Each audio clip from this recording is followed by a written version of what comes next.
नमस्कार दोस्तों, आज हम लोग स्टेट के बारे में कुछ जानकारी हासिल करने वाले हैं। जो लोग नॉट इन मेरिट लिस्ट में हैं और जो क्वालिफाइड इन मेरिट लिस्ट में हैं, ये सभी आदमी को देखने लायक वीडियो है। मेरा सब्जेक्ट इंग्लिश था। मैं कुछ मुद्दा लेके आया हूँ जो मुख्य बिंदु है, हम लोग को समझना चाहिए। और मेरे साथ हमारे अभिभावक, हमारे बड़े भाई कुंदन सर हैं। ये स्टेट 2019 में क्वालिफाई हैं और साथ ही साथ मेरिट लिस्ट में भी हैं। ये हिंदी सब्जेक्ट से हैं।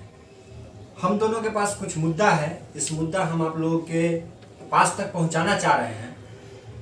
मैं सबसे पहले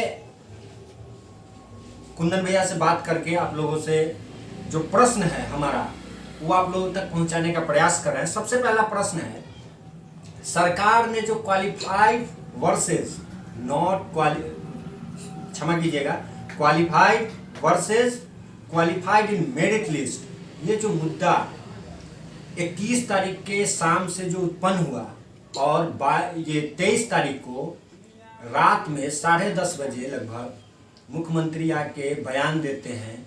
इससे यह स्पष्ट होता है कि हम लोग का जो बहाली प्रक्रिया है उसको कहीं ना कहीं अब घुमाने का प्रयास किया जा रहा है। हम लोगों को गोल गोल चक्कर लगाने का प्रयास किया जा रहा है, दिग्भ्रमित करने का प्रयास किया जा रहा है। इस मुद्दे पे हम लोग कुछ चर्चा करेंगे। सबसे पहला तो ये जो वर्सेस वाली बात आ गई, सबसे पहले एक चीज की 21 तारीख के शाम तक हम सब एक थे, हम सब भाई थे, कोई झगड़ा नहीं था।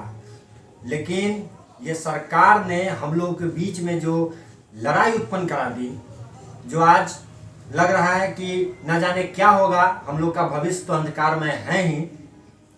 दूसरा, सरकार की मंशा क्या है, और तीसरा, हम लोगों की आगे की रणनीति क्या होनी चाहिए और हमारा उद्देश्य क्या होना चाहिए। जो क्वालिफाई है, मेरिट लिस्ट में है, क्वालिफाई है लेकिन मेरिट लिस्ट में नहीं है, उन दोनों के लिए वीडियो है। अब आगे की बात के लिए मैं सबसे पहले सर एक प्रश्न करना चाहता हूं आपसे जी, कि एक क्वालिफाइड जो मेरिट लिस्ट में है और क्वालिफाइड जो मेरिट लिस्ट में नहीं है, ये दोनों के बीच जो आज गहमा गहमी का जो माहौल उत्पन्न करा दिया गया है, इसके बारे में आप क्या संदेश देना चाहेंगे? जी धन्यवाद अमित। सबसे पहले तो मैं बताता हूं कि सरकार अपने मंशा में बिल्कुल सफल हो पाई है कि 21 तारीख के शाम तक 24,599 जो क्वालिफाइड कैंडिडेट थे, वो अगले कुछ एक महीनों में अपनी नौकरी का वो क्या कहते हैं, नौकरी की उम्मीदों को संजोए हुए थे, जो कि 21 की रात में जा करके वो उन लोगों ने तोड़ दिया। और ये सरकार और शिक्षा विभाग की मिली भगत है, जिसके कारण ये qualified not in merit list versus qualified in merit list इस तरह से बांट करके दो खेमे में बांट दिया है, ताकि बच्चे खुद आपस में लड़े और हम लोग का आसानी से जो मंशा है कि भाई नहीं ध्यान बिल्कुल नहीं जाए। और चूंकि इसको खींच करके ले जाना था इलेक्शन तक, 2023-24 के इलेक्शन तक, लेकिन अब इस पे कोई केस था नहीं। बच्चे लगातार कुछ एक महीनों से मांग करते कि एसटीटी की बहाली होनी चाहिए। छठा चरण में कोई दिक्कत है नहीं, सातवां चरण को बहुत जल्द लेना था। बहुत सारे स्कूल खाली पड़े हुए हैं, अब चूंकि उनको लेना है नहीं, सबको बरगला करके रखना है, तो समाज का सबसे प्रबुद्ध वर्ग होता है शिक्षक, और उनके साथ ही ये क्या बोले, बहुत गलत शब्द आ रहा है, उसको नहीं बोलना चाहिए, लेकिन हम ये बोल सकते हैं कि सिर्फ और सिर्फ चुतियापा कर रहा है और कुछ नहीं कर रहा है। और हम सभी लोगों को एक होना है, जो क्वालिफाइड इन मेरिट लिस्ट है और qualified not in merit list है, दोनों को अब एक प्लेटफॉर्म पे आकर के सरकार से ये मांग करना है कि हम लोग को नौकरी चाहिए। वो इन मेरिट लिस्ट और नॉट इन मेरिट लिस्ट ये तो मुद्दा है ही नहीं हम लोग का। जी बोलिए अमित जी, बहुत अच्छी बात कि हम लोग को एक प्लेटफॉर्म पे आना चाहिए। अगला प्रश्न है सर कि सरकार की मंशा क्या है। ये तो स्पष्ट हो गई है, और हम बुद्धिजीवी वर्ग हैं, हम शिक्षक हैं, और अभी होने नहीं दे रही है सरकार, अभी है नहीं, होने का कामना करते हैं हम सब मिलके, लेकिन सरकार की मंशा क्या है, इसके बारे में आप थोड़ा सा जी बिल्कुल।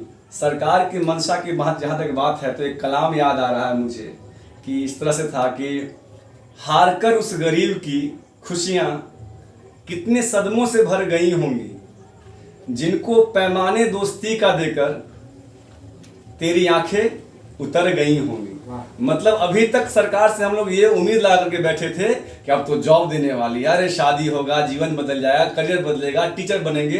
हो क्या रहा है? बाबा जी का लड्डू।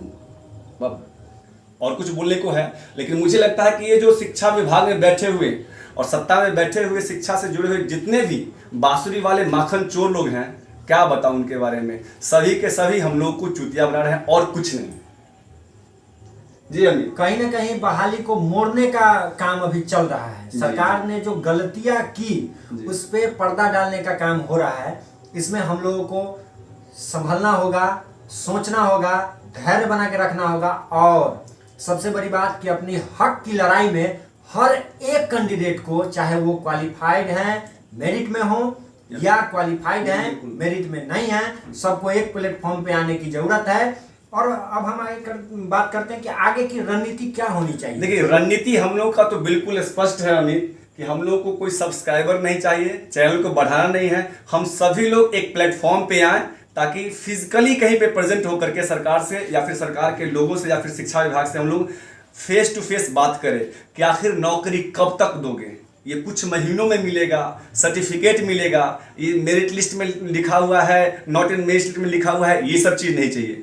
हम सभी जो 24,599 अभ्यर्थी हैं जिनको कि ये मेरिट लिस्ट और आउट ऑफ मेरिट लिस्ट में बांटा गया है, वो सभी लोग एक होकर के पूरे पुरजोर के साथ हम लोग सरकार से नौकरी की मांग करेंगे, ये सर्टिफिकेट की मांग नहीं करेंगे। और हम लोग का सीधा एक ही लक्ष्य होगा, एक ही रणनीति होगी कि हम लोग को भाई जॉब दो, जॉब चाहिए और कुछ नहीं चाहिए, नहीं तो आंदोलन जबरदस्त वाला होगा।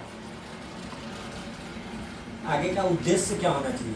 जो लोग क्वालिफाई हैं, अब तो मैं यही कहूँगा, जो लोग क्वालिफाई हैं उनको आगे क्या सोचना चाहिए, सरकार से क्या मांग करनी चाहिए, कुछ शब्दों में बताएं।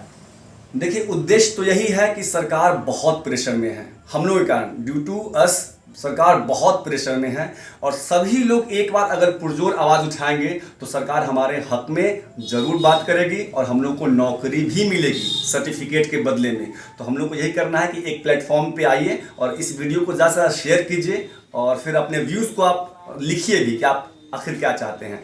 और नीचे में कुछ नंबर्स वगैरह मैं दे रहा हूँ, आप उस नंबर पे कॉल करके आगामी उद्देश्य के बारे में जान सकते हैं। धन्यवाद अमित। धन्यवाद सर।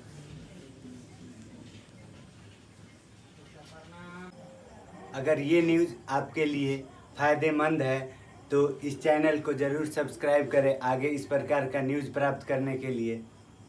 और अगर आप सीटेट का तैयारी कर रहे हैं तो इस चैनल को ज़रूर सब्सक्राइब करें, ये आपको अवश्य सफलता दिलाएगा। Thank you.